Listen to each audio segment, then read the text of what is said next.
Welcome back, everybody. I'm here with Devin again today, and we're going to be wrapping up Jacob as we go through these different significant figures in Genesis to help us learn more about God, more about ourselves, but more importantly, about God and our Creator. So let's walk through here. We just got done where Laban and Jacob had some contention. Jacob got away from that. Now we get this really interesting part of Jacob's story that we come into. Tell us a little bit more about Jacob. Yeah, so this is he's had to say an interesting time with his father-in-law, right? Just it becomes an extremely, as you've just pointed out, contentious situation, and so he's made somewhat of a stand though because he's walking away from the place that he knew and the place he was very successful in, and now he's walking into a new land, and so in some ways we're starting to see the faith of Jacob develop. Yeah. You know, you think about the characters that we've looked at: Abraham, Isaac, and now Jacob. Even if you add Noah to that list, you've got people who it seems as though they were almost on the fast forward path to faith in God. This is the long way, right? Jacob's the Right. long way. In many parts of Jacob's life, he's somewhat of a scoundrel, but he's bending now towards a little bit of courage, a little bit of faith, and he receives an extremely odd test, right? And so sometimes this particular story, we confuse this with the ladder, right? But that's not this. So let's go to verse 22 in chapter 32 of Genesis, verse 32, or verse 22 of chapter 32. The same night he arose and took his two wives, his two female servants, and his 11 children, and crossed the ford of the Jabbok. He took them and sent them across the stream and everything else that he had. So this is a complete move. Oh, yeah. And so if we'll tie this back to Genesis chapter 12, right? He's now doing a part of what Abraham was originally asked to do. Go. Yeah. Go to a different land, right? And he's doing that. Again, we cannot overlook how successful he had been in the previous land he is now. And he is willing, though it started through some contention, Right. but he's willing to leave. And there is finally, Jacob, thank you, some faith in God, right? That God's going to still be with him. For sure, I think that's an important difference because this is not Jacob's first journey into the wilderness, right? But the first one was sort of involuntary and his own fault Yeah. that he Yeah, did exactly. it, right? Yeah. There's definitely a character development you've seen where now it's not an act of desperate survival; it's an act of faith, right? Yeah. And the stakes are higher with his own property and stuff. And it's a bigger move, but it's still, all that much more faithful. all that because much of it. more. 11 children, and then the wives looking to him. So they crossed this water, and Jacob was left alone. And so he has this moment to rest. And I think it's important as we continue through this story, and we're just going to read this passage so that we all kind of get it absorbed into our brains so we can make some comments on it. Because I do think there's some confusion and misunderstanding on this particular passage. Sure. But verse 24, and Jacob was left alone, and a man wrestled with him until breaking of the day. When the man saw that he did not prevail against Jacob, he touched his hip socket. And Jacob's hip was put out of joint, and he wrestled with him. And then he said, "Let me go, for the day has broken." But Jacob said, "I will not let you go unless you bless me." And he said to him, "What is your name?" And he said, "Jacob." Then he said, "Your name shall no longer be called Jacob, but Israel. For you have striven with God and with men, and have prevailed." Then Jacob asked him, "Please tell me your name." But he said, "Why is it that you ask me my name?" And there blessed him. So Jacob called the name of the place Peniel, saying, "For I have seen God face to face, and yet my life has been delivered." The sun rose upon him, and he passed Peniel, limping because of his hip. Therefore to this day the people of Israel do not eat the sinew of the thigh that is on the hip socket, because he touched the socket of Jacob's hip on the sinew of the thigh. So really a lot to unpack here. The wrestling, that's what this section is. And some label this wrestling with God. I may argue that the event was not wrestling with God, and I think we'll be able to make that clear. But I do want us to see the big picture first, is that I don't think we should be surprised that in this evening there's a wrestling match taking place with Jacob. Sure. Yeah. I mean, that's been him for so long. You take it back to Esau. Well, they wrestled. It doesn't describe this brawl that took place, but there was wrestling of the mind and the will back and forth. And then you go with Laban, and I think in many ways Laban did him wrong in the beginning. Oh yeah. Yeah. Well, there seems to be an element of you get what you're coming, what's coming to you, sort of Right. aspect with Laban. Right. For and sure. so this is a man who is having an extremely hard time in his life escaping conflict, right? And so I don't think it's surprising that this, where he receives a sign from God, definitely a sign from God. This is somewhat of a, though it would be God, a come to Jesus moment, as we say now, right? Sure, This yeah. is that come to Jesus moment for him where he wrestles here. So, just a couple of observations is that when it talks about who's introduced here, and I think there in verse 24, it makes it clear that a man wrestled. And so, the prevailing in this wrestling match that took place, and I have to believe this was some kind of figure. Most likely a spirit due to the blessings and the name change that was taking place, right? So more like an angel that took on the form of a man as Jacob saw it. And there's a wrestling match that goes on. And in many ways, because he walks away with only a small injury, Jacob did prevail in that moment.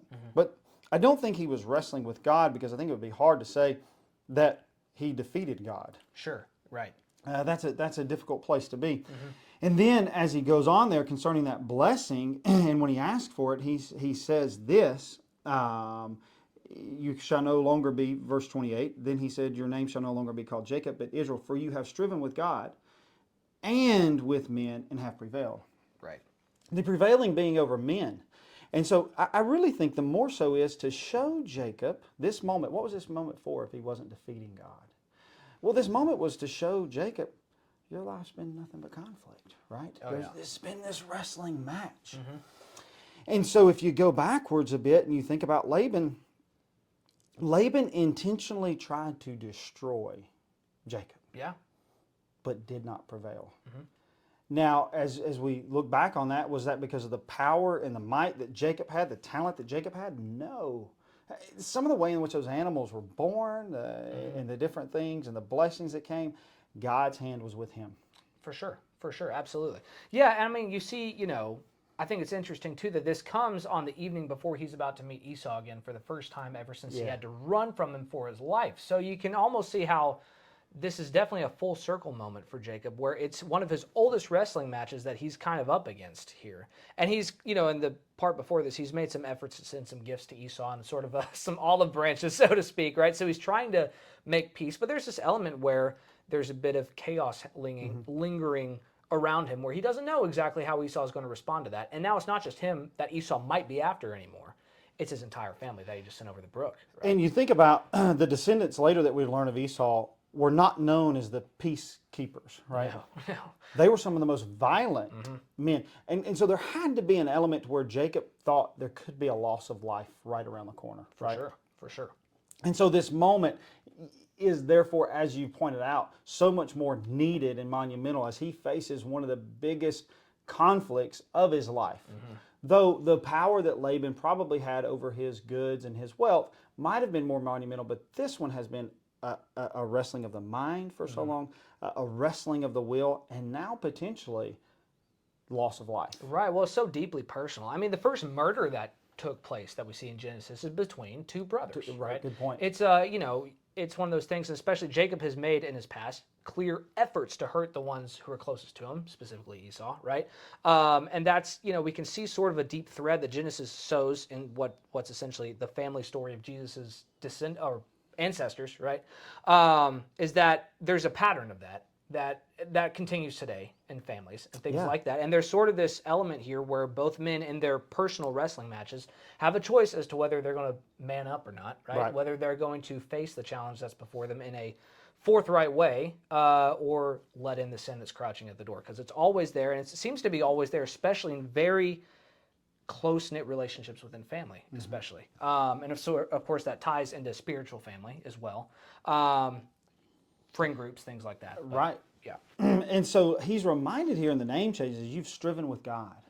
And so he has. Again, I don't think it was in that evening, but I think it's this messenger telling him, look, not only have you wrestled Esau, not only have you wrestled Laban, you've been wrestling God. Right. And he had. God desired to be the head, the authoritative figure of that household. Jacob didn't allow that. Right. or Jacob didn't allow that quickly enough. It seems as though there's a chance that he's starting to allow it, but even in the way in which we're about to see in chapter 33 how he responds to Esau, it seems to me, from the outside looking in, of course, easy for me to say, not walking in quite the faith that he should after knowing God is clearly with me, right? Oh, Right, yeah, I right. have wrestled with man and what? And prevailed. And if he had to be wise enough in that moment to look back and say, I only did that because God was with me. Right. And he says here in verse 30, at the very end, I have seen God face to face, and yet my life has been delivered. And so as you think about that, was it that then God appeared? It could be that we don't see the whole story. Or it could be, again, how I've seen him face to face.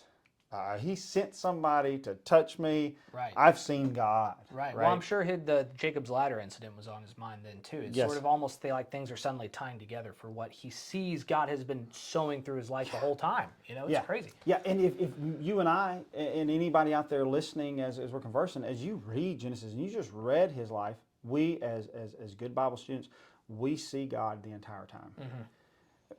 We just know he's there. Your life has been spared. Your goods have been granted into you. But Jacob, I don't think in every moment of his life said, that's from God. That's from God, and that's from God. And finally here, again, he has that moment where I've seen him face to face, and yet my life has been delivered. And if he's being honest, he probably shouldn't have been spared, right? Sure, yeah. His character would not have lent itself to a man being spared. And so now his name, striving with God, has changed to Israel, and wow. What a foreshadowing of the people of God, of how they're going to strive with God, where God says, later on, I want to be your God and I want you to be my people. And for some reason, they just never fully accepted that relationship that God wanted to have with them. And hence, Jacob, right? So he's aptly named. And Very much so. And his descendants would be aptly named. And, and I'm afraid that at times we could be named the same. Right? Oh, absolutely. Absolutely. Well, yeah, and there's this sort of element, and we see this woven throughout the Bible, is that there's this element that just the existence of God itself poses kind of a wrestling match for us. Because for one, it means we're not the most important thing going on in our own lives, like we all like to believe, right? And of just, all these questions about, the existence of God, how it relates to our own life. It brings up all kinds of questions. Just read the book of Ecclesiastes, and there's questions about, why did bad things happen to good people? Why do we suffer? And why is it that, the more successful we are, the more we tend to suffer? There's all kinds of different questions that bring up that are questions that are, at the end of the day, actually worth asking.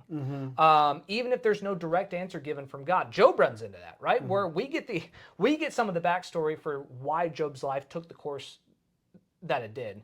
Job doesn't get those answers by the end of the book, right? There's sort of this element where part of wrestling with God is that God ends up showing us that he is in control and shows his power. That doesn't necessarily mean we get all the answers, right? But sometimes, and in Jacob's case, he's able to take a step back, and maybe we're able to take a step back in our own life. And just like Jacob, we're suddenly realizing that there were moments where God was weaving something throughout our lives where we just blew right by it. So let me interrupt you because I was going to ask you a tough question, but now I see it's not tough because you're getting there.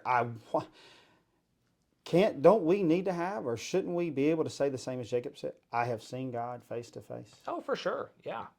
I would argue so, yeah. By faith, I see. And like you were just beginning to talk about before, so rudely interrupted, is this: you're going through life on this journey. And it's how good Tim's doing, right? Right, absolutely, yeah. Tim's way of the highway. Then suddenly. And you forget, I'm being led, pushed, or guided, whatever God needs to do as I'm wrestling against him in that moment. But I think there's probably not just one moment in our life where we need to have this somewhat of a wake-up call, a bruised hip of, I see God now. And I think also, everybody's different. Some are more stubborn than others. I think Jacob most likely needed that bruise for the rest of his life and needed that limp for the rest of his life to remember, I've seen God. Sure, sort of almost like a thorn in his side, kind of an element, right? My grace is sufficient, for sure. And so now, I wouldn't think that verse 32 of Genesis 32 leads directly into 33 and verse 1. I don't think it was the same moment. Sure. But I think it's neat how the Holy Spirit lays that out for us. Yeah. And wants us to see it that way. And so it's almost like this moment should have stuck with him, right? That was a monumental moment. I don't know how you tell people about that moment, right? Right. And so the way it goes, hey, they give us that side note. His hips hurt, and then that changed the diet of Israel forever. But 33 in verse 1, and Jacob lifted up his eyes and looked, and behold, Esau was coming, and 400 men with him. So he divided his children among Leah and Rachel, the two female servants, and he put the servants with their children in front, then Leah with their children, and Rachel and Joseph at last of all. He himself went on before them, bowing himself to the ground 7 times until he came near to his brother. And so here, he's strategizing. Oh, for sure. Yeah. Just a little bit. That bothers me. Yeah, sure. First of all, how do you have the conversation with Leah yet again? Oh, by the way, I'm putting Rachel in a more safe place than you. Right. Again. Yeah. She's like, I already knew that. Right. Yeah. That's a good point. But this to me shows a lack of confidence. Oh, for sure. And I think that's why the Holy Spirit is so intentional about. I have seen, what did he say? I have seen God face to face, and I've been delivered. By the way, you can be delivered again. But no, he says, well, God actually needs me to bring up my militant strategy, right? Right, exactly. And so he does it again. In verse 4, I don't want to compare this to, like the book of Romans. The book of Romans lays out this terrible situation in chapter 2. Everything's bad. Chapter 1, everything's bad for the Gentiles. Chapter 2, everything's bad for the Jews. Right. And then chapter 3 gives us this monumental phrase, but God. Right, yes. Oh, Pivotal. thank you. Verse 4 is similar. Okay, I'm not comparing Esau to God. But I would say that it takes a heart bent towards God for this to happen. But Esau ran. This is exactly the opposite of what Jacob was expecting. He ran to meet him and embraced him and fell on his neck and kissed him like a good brother. Everything that had been feared by Jacob is relieved. It's almost but God.